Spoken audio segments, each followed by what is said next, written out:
ఐశ్వర్యాన్ని ఇచ్చే దేవుడు ఎవరైనా ఉన్నారంటే మన దేవుడే. దరిద్రం ఈ లోకమంతా మన దరిద్రులుగా చూడొచ్చు, కానీ దేవుడు మన ఐశ్వర్యవంతంగా చేస్తాడు. దానికి సాదృశ్యం ఎవరంటే లాజరును ధనవంతుడు.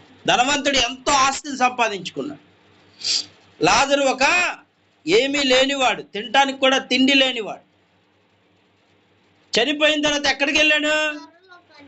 అబ్రాహాము రొమ్ముకొని ఆనుకొని పరలోకానికి వెళ్ళాడు. ధనవంతుడు రోజు తిని తాగి తిరిగి వాడు, చాలా విలాసవంతంగా ఉన్నవాడు ఎక్కడున్నాడు? పాతాళములో ఉన్నాడు. అర్థమవుతుందా? ధనవంతుల్ని కూడా దరిద్రులను కూడా ఐశ్వర్యవంతులు అంటే పరలోకానికి తీసుకెళ్తాడు. అక్కడ ఏమీ ఉండదు, ఇక సర్వ సమృద్ధి ఉంటుంది తప్ప అక్కడ ఏమీ ఉండదు. ఈరోజు నువ్వు దరిద్రత అనుభవిస్తున్నావు, దేవుడు అంటున్నాడు నీ దరిద్రతను బట్టి ఈ లోకం నిన్ను ద్వేషించవచ్చు, కానీ నేను నా హక్కును చేర్చుకుంటున్నాను, నిన్ను ధనవంతుడిగా చేయబోతున్నాడు. పరలోకం బంగారు వీధులు తెప్పబోతున్నాడు నా దేవుడు. అదే చెప్తుంది ఇప్పుడు అన్న. ఎవరికి చెప్తుంది? దేవుడితో మాట్లాడుతుంది. అయ్యా, నా బిడ్డ ఇప్పుడు నీ సేవలో ఉన్నాడు కాబట్టి రేపు నా కుమారుని నిత్య జీవములో ధనవంతులుగా చేయబోతున్నా.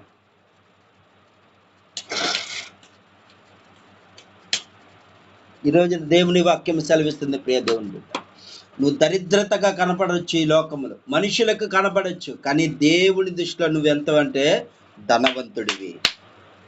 నీతిగా యథార్థంగా ఉన్న నీవు ధనవంతుడివి. అన్యాయంగా దోచుకొని ఆస్తులు సంపాదించుకునే వాడు దేవుడి దృష్టిలో దరిద్రులు. నీతిగా యథార్థంగా, అందుకే ఏమంటున్నాడు? నీతిమంతులకు యథార్థవంతులకు నేను తోడై ఉంటానన్నాడు. ధనవంతులకు నేను తోడై ఉంటానన్నాడా? ధనవంతులకు నేను తోడై ఉంటానని చెప్పాడా? ధనవంతులు అదే సూది బెజ్జల్లో దూరట కంటే ఒంటి సులభంగా దూరిద్దంట. అదవుతుందా? దేవుని వాక్యం సెలవిస్తుంది. అదే చెప్తున్నాడు, దరిద్రులు యెహోవా దృష్టి దరిద్రులు ఏమవుతారంటే ఐశ్వర్యవంతులు అవుతున్నారు. కానీ ఈ రోజున నేను సంపాదిస్తున్నాను, నాకు ఒక కారు బంగ్లా ఉందని చెప్పి గర్వపడుతున్నావు చూడు, రేపు నీకు నరకమే. అర్థమవుతుందా? నీతిగా యథార్థంగా సంపాదిస్తున్నావా? దేవుడు ఈ రాత్రి అడుగుతున్నాడు. లంచము తీసుకున్న వాళ్ళకు కూడా నరకంలోనే పడవేస్తానన్నాడు దేవుడు.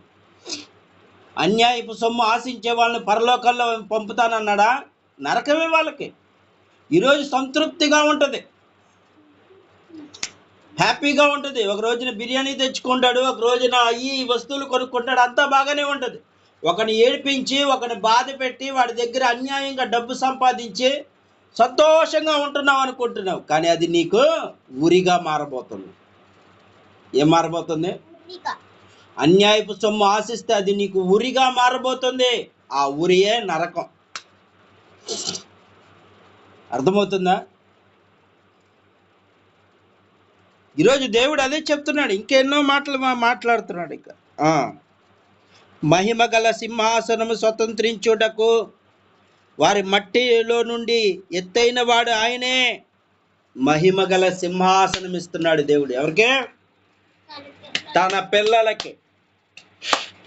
పరిశుద్ధుడు పరిశుద్ధుడు అని కోట్లాది దేవదూతలతో కొనియాడబడుతున్న ఆ మహిమ సింహాసనం ఎదుట మనం నిలబెట్టుకుంటున్నాడు దేవుడు. అదే చెప్తుంది, తన బిడ్డని ఇస్తున్నందుకు ఎంత ఆనందంతో దేవుని గణపరుస్తుందో చూడు. ఈరోజు అలాగున్నావా? అమ్మా, నీ పిల్లల్ని దేవుని మందిరానికి తీసుకురాలేదే అని సేవకుడు అడిగితే, అయ్యా రానంటున్నాడు. అయ్యా రానంటున్నాడంటే నరకంలో ఉన్నాడని అర్థం, సాతాను చేతిలో ఉన్నాడని అర్థం. అర్థమవుతుందా? అయ్యా నేను రానంటున్నాడంటే ఇప్పుడు నువ్వేం చేయాలి? తల్లిగా నీ బిడ్డను దేవుని సన్నిధానంలో తీసుకురావాల్సిన బాధ్యత నీకు లేదా?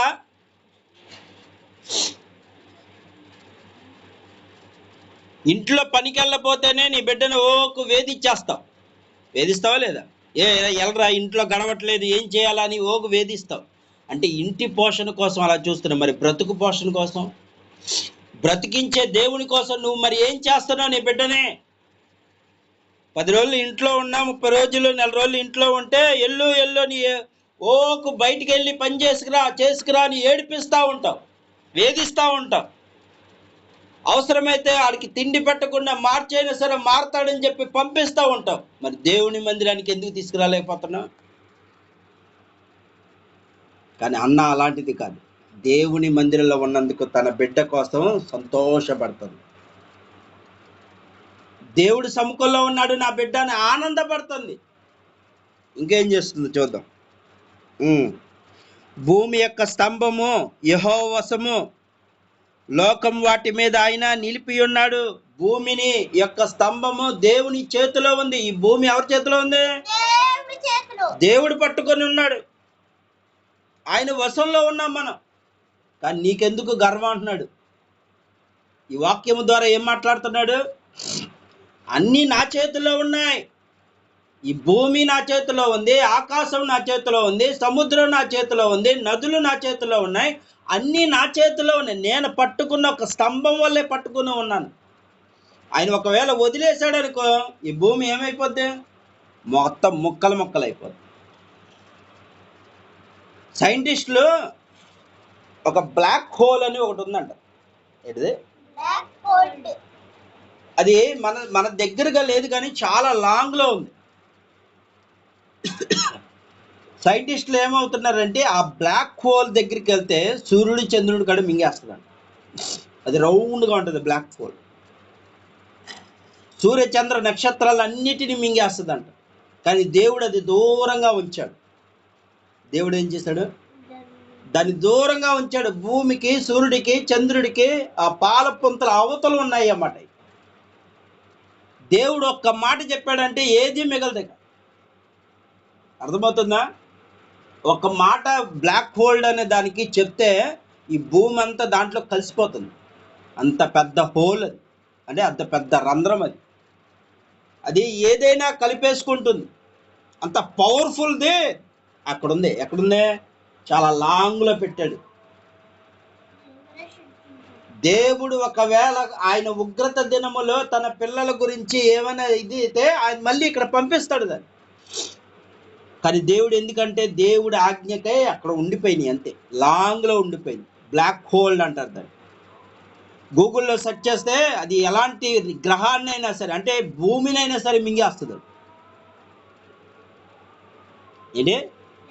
భూమినైనా, సూర్యుడినైనా, చంద్రుడినైనా, నక్షత్రాలైనా వేటినైనా మింగేస్తుంది. కానీ దేవుడు అది మనకు దూరంగా ఎందుకు పెట్టాడో తెలుసా? మన మీద ఆయన ప్రేమ ఉంది కాబట్టి. సాతానేమో ఆ బ్లాక్ హోల్ దగ్గరికి రాని వాళ్ళని చూస్తే దేవుడు దీన్ని దూరం చేశాడు. ఇప్పుడు వాటిని మన రానున్న దినాల్లో రాబోతున్నాయని, అందుకే వాక్యంలోనే ప్రకటన గ్రంథంలో ఏమనుందంటే సూర్య చంద్ర నక్షత్రాలన్నీ రాలిపోతాయి అన్నాడు. అదవుతుందా? దేవుడు రాకల్లో ఏమవుతుంది? మొత్తం సూర్య చంద్ర నక్షత్రాలన్నీ ఎక్కడికి వెళ్ళిపోతాయి?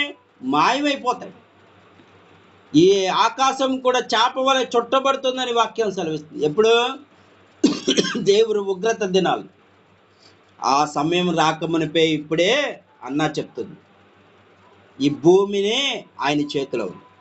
ఈ భూమి ఆయన చేతిలో ఉంది. ఆకాశం ఆయన చేతిలో ఉంది. మరి నువ్వు ఎవరి చేతిలో ఉన్నావు?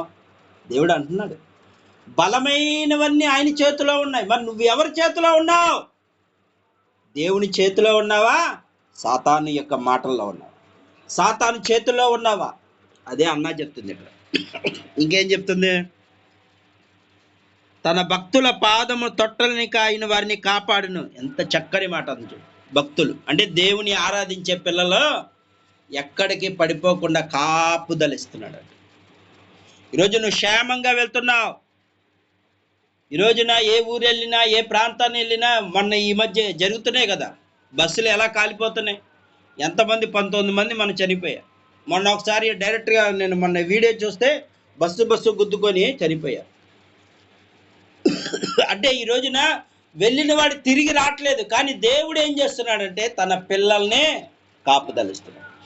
ఎవరెవరైతే దేవునికి ప్రార్థన చేసి వెళ్ళే వాళ్ళందరూ ఏమవుతున్నారంటే కాపుదల పొందుకుంటున్నారు. ప్రయాణాలు అయ్యేటప్పుడు ప్రార్థన చేయండి అమ్మా అంటే ప్రార్థన చేయరు. ఒక 10 నిమిషాలు, ఒక అరగంట, ఒక 5 నిమిషాలు ప్రయాణం అవుతున్నా, ఒక 5 నిమిషాలు దేవుని సన్నిధి కనీసం మోకరీలు అయ్యా నేను వెళ్తున్నాను అని ఏమాత్రం ప్రార్థన చేస్తున్నావా? ఈ రోజున యూట్యూబ్లో వాక్యం వింటున్న ప్రియ దేవుని బిడ్డ, దేవుడు చెప్తున్నాడు, ఈ రోజున ప్రార్థన చేస్తున్నావా? ఆయన ఆయన ఏమంటున్నాడు? భక్తులను కాపాడుతానంటున్నాడా? భక్తిహీనులను కాపాడుతానంటున్నాడా? దేవుని ఆరాధించే పిల్లలను నేను కాపుదలు ఇస్తానంటున్నాడు. ఏమంటున్నాడు? దేవుని పిల్లలను నేను కాపుదలు ఇస్తానంటున్నాడు. అందుకే నేను ఎప్పుడైనా చెప్తా ఉంటాను, ఏమంటానంటే, అరే ప్రార్థన చేసుకో, ప్రార్థన చేసుకో, వెళ్ళే మార్గంలో ప్రార్థన చేసుకో. డ్యూటీకి వెళ్తా ఉంటాను, మీ అమ్మకి చెప్తా ఉంటాను, ఎవరికైనా ఇదే చెప్తా ఉంటాను, ప్రార్థనతోని ఏదైనా మొదలుపెట్టు. ఈ రోజున ఎంతమంది రక్షించబడుతున్నారంటే కారణం ఏంటి? ప్రార్థన. అబ్రహాము ప్రార్థన చేశాడా లేదా? సొదొమ గొమొర్రా గురించి ప్రార్థన చేశాడా లేదా? అయ్యా 50 మంది నీతిమంతులున్నా రక్షిస్తావా? రక్షిస్తానన్నాడు. 45 మంది నీతిమంతులున్నా రక్షిస్తావా? రక్షిస్తానన్నాడు. 30 మంది ఉన్నా రక్షిస్తావా? రక్షిస్తానన్నాడు. 25 మందిని రక్షిస్తావా? రక్షిస్తాను. 10 మంది ఉన్నా రక్షిస్తావా? 10 మంది ఉన్నా రక్షిస్తాను. 5గురు ఉన్నా అంటే అక్కడ 5గురు కూడా నీతిమంతులు లేరు, పరిశుద్ధంగా లేరు. అందుకని దేవుడు ఏం చేస్తాడు? శిక్షించాడు. అందులో ఒక్క నీతిమంతుడు. ఇప్పుడు నోవాహు కాలంలో ఏం జరిగింది? దేవుడు ఈ మనుషులు చేసినందుకు నొచ్చుకొని నాశనం చేసేద్దాం అనుకున్నాడు. కానీ నోవాహు కాలంలో ఏం చేశాడు? ఒక్క నీతిమంతుడు కనపడ్డాడు. ఎవరో? నోవాహు. నోవాహు కుటుంబం మాత్రమే నీతిగా కనపడింది కాబట్టి ఏమన్నాడు? నోవాహు, ఈ లోకాన్ని నేను నాశనం చేయబోతున్నాను కనుక నువ్వు ఓడని చేసుకో అన్నాడు. అంటే ఒక్కడి కోసము ఓడ తయారయ్యింది. ఆ రోజున నోవాహు ఓడ తయారు చేయకపోతే, దేవుడు మాట వినకపోతే, ఈరోజు మనిషి అనేవాడు బ్రతికి ఉండేవాడు కాదు. నోవాహు ఒక్క నీతి. అందుకే ఏమంటాడు? నీతిమంతుల ఎదుట, యథార్థవంతుల ఎదుట నా కనుదృష్టి ఎల్లవేళలా ఉంచుతా. ఎతుకుతున్నాడు ఎవరెవరున్నారా నీతిమంతులు, ఎవరెవరున్నారు నన్ను ఆరాధించే వాళ్ళు. ఎతుకుతున్నాడు దేవుడు. ఎవరు నా కోసం ప్రార్థన చేసే వాళ్ళు ఎతుకుతున్నాడు. ఎవరు నా మాట విని జీవిస్తున్నారు ఎతుకుతున్నాడు దేవుడు. అందుకే అందులో ఎవరు కనపడ్డారు? నోవాహు కనపడ్డాడు. అర్థమవుతుందా? ఈరోజు మనం బ్రతికి ఉన్నామంటే నోవాహు ఒకవేళ తప్పు ఆయన కూడా చెడిపోయి ఉంటే మనిషి అనేవాడి భూమి మీద మనిషే కాదు, ఏ జంతువు బ్రతికి ఉండేది కాదు. ఆ వాళ్ళ ఏం ప్రవేశించినాయి? నోవాహు 120 సంవత్సరాలు 120 సంవత్సరాలు కట్టాడు ఆ ఓడని. 120 సంవత్సరాలు దేవుని సువార్తను అందిస్తున్నాడు. రండి రక్షణ పొందుకోండి, ఈ ఓడలోకి రండి అంటే ఎవరైనా వచ్చారా? పిచ్చోడు అన్నారు. ఆకాశం నుండి వర్షం పడతాం ఏంటి? ఎప్పుడైనా భూమి నిండేగా వచ్చే నీళ్లు ఆకాశం నుంచి రావటం ఏంటని పిచ్చోడు అన్నారు, ఎర్రోడు అన్నారు, ఎన్నో మాటలన్నారు, ఎగతాళి చేశారు. అందుకే కీర్తన గ్రంథంలో ఏమంటుంది? అపాసులు కూర్చున్న చోట కూర్చుండు. ఇప్పుడు ఎగతాళి చేశారు. సేవకుడు చెప్తున్నాడు, అయ్యో చెప్తున్నాడు అని చెప్పి, కానీ ఏమొచ్చినాయి? జంతువులు వచ్చినాయి, పాములు వచ్చినాయి, 2 పక్షులు వచ్చినాయి, కాకులు వచ్చినాయి, అన్నీ వచ్చినాయి. కానీ మనిషి అన్నవాడు లోబడలే. అందుకే ఏమైపోయారు? వాళ్ళందరూ ఏమైపోయారు? చనిపోయారు. కానీ ఇప్పుడు నోవాహు ద్వారా తన కుటుంబంతో పాటు ఇప్పుడు అన్ని పక్షులు జంతువులు అన్ని పుట్టాయి కాబట్టి ఈ రోజున ఈ భూమి మళ్ళీ అవి తిరుగుతున్నాయి, అవి కూడా చచ్చిపోయాయి. లేకపోతే అర్థమవుతుందా? ఇంకేం చెప్తున్నాడు చూద్దాం. దుర్మార్గుల అంధకారంలో మాటు మనుగురు, బలము చేత ఎవడు జయము నొందడు. దుర్మార్గం పనిచేసే వాళ్ళు అంధకారం అంటే చీకట్లో ఉన్నారు, సాతాను చేతిలో ఉన్నారు. వాళ్ళు ఎట్టి పరిస్థితుల్లో జయం ఉండదు. వాళ్ళకి దేవుడు వచ్చే సమయానికి వాళ్ళకి జయం ఉండదు, అంతా కష్టమే. ఇప్పుడు అనిపిస్తుంది ఏంటంటే చాలామంది నేను డబ్బు సంపాదిస్తానని హ్యాపీగా ఉన్నాను అనుకుంటాడు. రానున్న దినాలు ఏమవుతుందంటే వాళ్ళకి అగ్ని ఆరదు, పురుగు చావదు, ఆ స్థలంలో ఉంటారు.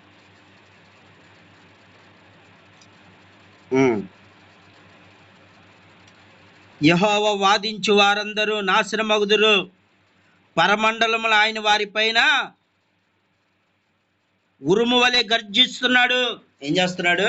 దేవుడు కోపంతో రగిలిపోతున్నాడు. దేవుణ్ణి అవమానం చేస్తున్న వాళ్ళు ఎవరైనా ఉన్నారా? ఈరోజు అదే చెప్తున్నాడు. ఏమంటున్నాడు? యెహోవాతో వాదించేవారు దేవుని వాక్యాలు చెప్తుంటే ఎవరైనా అడ్డుగోడ వేస్తున్నారా? వాళ్ళందరినీ చూసి దేవుడు ఏం చేస్తున్నాడు? ఆకాశంలో ఉరుము వలె గర్జిస్తున్నాడు, కోపడుతున్నాడు. ఎవరికైనా నువ్వు దేవుడు మంచి మాటలు చెప్తుంటే ఆపుతున్నారా? లేదా వాదిస్తున్నారా? మీ దేవుడు గొప్ప, మా దేవుడు గొప్ప, వాదనలు జరుగుతున్నాయా? వాళ్ళందరూ ఏమవుతారంటే నాశనం అయిపోతారు. దేవుడు ఏం చేస్తున్నాడు? అక్కడ గర్జిస్తున్నాడు. లోకపు సరిహద్దులు ఉన్న వారి ఆయనకి తీర్పు తీర్చును. ఏం చేస్తున్నాడు? లోకపు సరిహద్దులు ఆయనే ఏర్పరిచాడు. తీర్పు తీర్చే వారు ఎవరంటే దేవుడే, మనుషులు కాదు. ఒకళ్ళొకరు తీర్పు తీర్చుకునే అధికారం నీకు లేదు. ఎవరికి ఉంది? అది దేవునికి మాత్రమే ఉంది.